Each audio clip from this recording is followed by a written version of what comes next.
Kamusta kayong lahat? Maligayang pagdating sa Pinoy Quick Movie Recap. Ngayon, mapapanood nyo ang isang maikling buod ng pelikulang Sleeping Beauty. Kung gusto ninyo ang aming mga video, maaari ninyo kaming suportahan sa pamamagitan ng pag-like at pag-subscribe. Si Lucy ay isang batang estudyante na may problema sa tirahan at pera. Marami siyang trabahong pinapasukan upang matustusan ang kanyang sarili. Pagkatapos ng klase, umiinom siya ng isang medikal na kapsula para sa pananaliksik at pagkatapos ay pumupunta sa isang cafe kung saan siya nagtatrabaho bilang waitress. Sa gabi, nagpapahinga siya sa isang bar kung saan niya nakilala ang isang babaeng interesado sa kanya. Gumamit sila ng ipinagbabawal na asin at sumama sa ilang lalaki sa isang mesa. Hindi sila makapagdesisyon kung sino sa kanila ang makakasama ni Lucy sa gabi, kaya iminungkahi niyang magbunutan sila. Nanalo ang mas matandang lalaki, ngunit hindi sinabi ng babae kung kailan mismo magaganap ang kanilang pagpapalakpakan. Pagkatapos ng ilang ulit na pagpili, ang maswerteng estranghero ang nakasama ni Lucy at dinala siya sa kanyang tahanan. Kinabukasan, bumalik si Lucy sa kanilang bahay na wala pa ring pambayad sa upa, kaya napilitan siyang maglinis ng banyo upang makaraos. Masama ang ugnayan niya sa kanyang mga kapitbahay at nangangarap siyang magkaroon ng sarili niyang tirahan. Makalipas ang ilang araw, nakahanap siya ng panibagong part-time job sa isang opisina at nagsimulang mag-asikaso ng mga dokumento. Tumawag ang kanyang ina at inalok siyang padalhan ng pera upang gamaan ang buhay ni Lucy. Pagkatapos ng trabaho, nakipagkita siya sa isang kaibigan na kamakailan lamang ay gumaling mula sa rehab.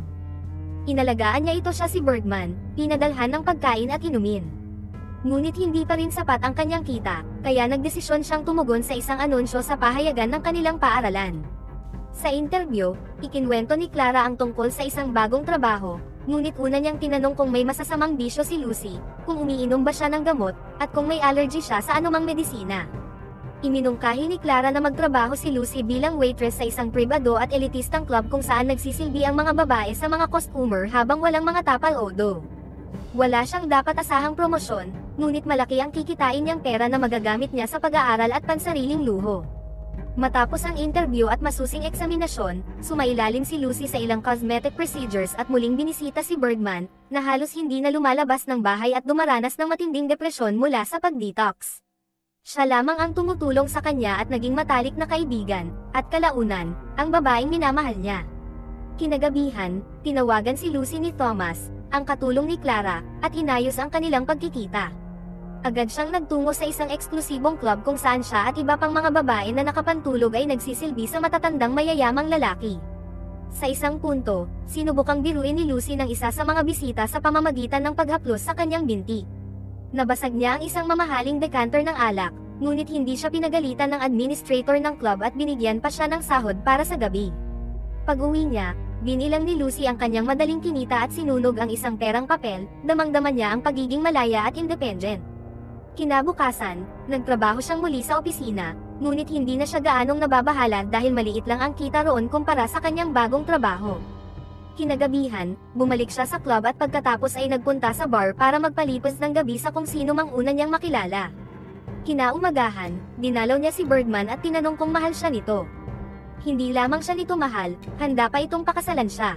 Dahil si Lucy lang ang meron siya. Maya-maya, tumawag si Thomas at inalok siya ng mas mataas na bayad na trabaho. Pumunta siya sa isang villa sa probinsya at napansin ang isang maganda ngunit halos di makalakad na babae na papunta sa kanyang sasakyan. Pagkatapos ay nakipagkita siya kay Clara, na inalok siyang maligo at tinanong kung kumusta ang kanyang pakiramdam. Dito, kailangan niyang matulog gamit ang isang malakas na gamot na pampatulog, nang hindi alam kung ano ang mangyayari sa kanya. Ngunit hindi niya kailangang mag-alala tungkol sa kanyang dangal, dahil may mahigpit na patakaran sa loob ng bahay na nagbabawal sa hindi autorisadong pagpasok. Sinusunod ni Lucy ang lahat ng patakaran at wala siyang kinatatakutan, kaya umiinom siya ng tsaa na may pampatulog at natutulog ng walang tapal-odo. Maya-maya, dumating si Clara sa silid ni Sleeping Beauty at dinala ang kanyang unang kliyente. Ang matandang lalaki ay labis na nalulungkot, ang buhay niya dati ay puno ng makukulay na karanasan ngunit ngayon ay malayong alaala na lamang. Wasak siya, sa isip at damdamin. Ang tanging ligaya na lamang sa kanyang buhay ay ang makasama ng ilang oras sa palakpakan ang isang batang, maganda at inosenteng babae.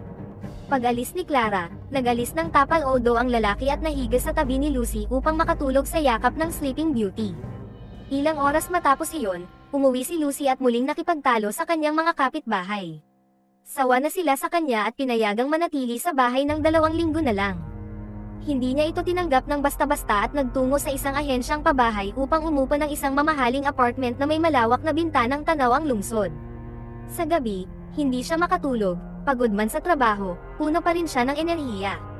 Ilang linggo nang walang balita mula kay Thomas, kaya siya na mismo ang tumawag upang humiling ng panibagong date kasama ang isa pang matandang kliyente ng elitistang club.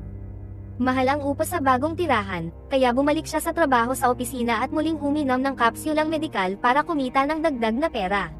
Makalipas ang ilang araw, tinawagan siya ng katulong ni Clara at sinabing may bagong kliyente na naghihintay. Muling nahiga sa kama si Sleeping Beauty para sa panibagong bisita, ngunit ang bagong kliyente ay hindi magalang. Ginawa nito ang gusto niyang gawin kay Lucy, at kahit alam niyang walang kalaban-laban ang dalaga, pinalakpakan niya ito. Hindi nagpakita ng anumang reaksyon si Lucy, at lalo lamang itong nakainis sa matanda, na hindi man lang nasabik o nasiyahan. Kinabukasan, bigla siyang umalis sa klase sa universidad matapos makatanggap ng tawag mula kay Bergman. Masama ang pakiramdam nito at labis ang ininom na gamot para maibsan ang sakit. Inalagaan siya ni Lucy at nahiga sa tabi niya. Ngunit pumanaw si Bergman sa kanyang mga bisig.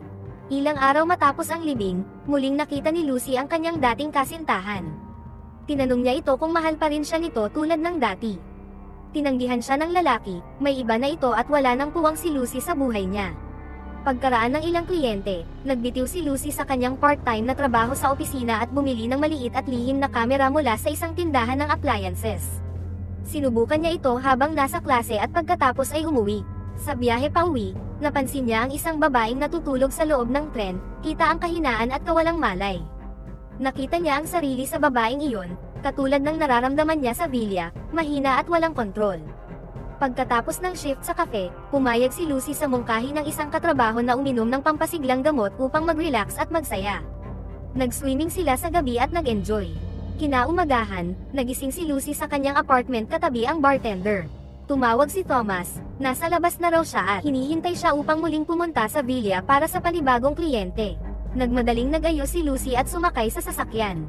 Ngunit sa biyahe, nagsimulang sumama ang kanyang pakiramdam, nagsusuka siya ng paulit-ulit kaya kinailangang huminto ng sasakyan. Naghintay si Clara sa kalye at nakita ang kalagayan ng dalaga. Inalok siyang maligo muna bago uminom ng tsaa na may pampatulog. Tinanong ni Clara kung ayos lang ba si Lucy, nagsinungaling ang dalaga at sinabing mabuti siya. Hiningi rin niya kay Clara ang katotohanan, ano ba talaga ang ginagawa sa kanya habang siya'y natutulog. Hindi handang isiwalat ni Clara ang sikreto ng club, baka masira ang reputasyon at maharap sila sa banta ng pananakot o blackmail. Pumasok si Lucy sa kwarto at nahiga. Nang siya'y nag-iisa, kinuha niya ang maliit na kamerang nakatago sa kanyang bibig at inilagay ito sa tapat ng kama. Nang malapit nang dumating ang kliyente, agad siyang bumalik sa kama at nagkunwaring tulog. Ilang sandali pa, pumasok ang matandang lalaki na una niyang naging kliyente. Sinabi niya kay Clara na lagyan ng 4 na ulit na dosis ng pampatulog ang tsaa, pagod na raw siya at gusto nang tapusin ang kanyang sarili. Pagkalipas ng ilang oras, bumalik si Clara sa silid, binuksan ang mga bintana at sinilip ang matanda. Nang makitang wala na ito, sinubukan niyang gisingin si Lucy at ipakita ang labi, wala namang dapat katakutan ang dalaga, at hindi siya magba-blackmail. Ngunit napansin ni Clara na malubha ang lagay ni Lucy, nang hihina at halos wala ng malay. Sinimulan niya itong ikapor at binuhay muli. Nagmulat si Sleeping Beauty at nakita ang lalaking katabi niya na tuluyan ng sumakabilang buhay. Napasigaw si Lucy sa takot, napagtanto niyang kasabay na niya ang kamatayan, hindi lang sa kanyang paggising kundi pati na rin sa kanyang mga panaginip. Iyan muna ang buod para sa araw na ito. Huwag kalimutang mag-like at mag-subscribe kung nais ninyong makapanood ng mas marami pang video na tulad nito.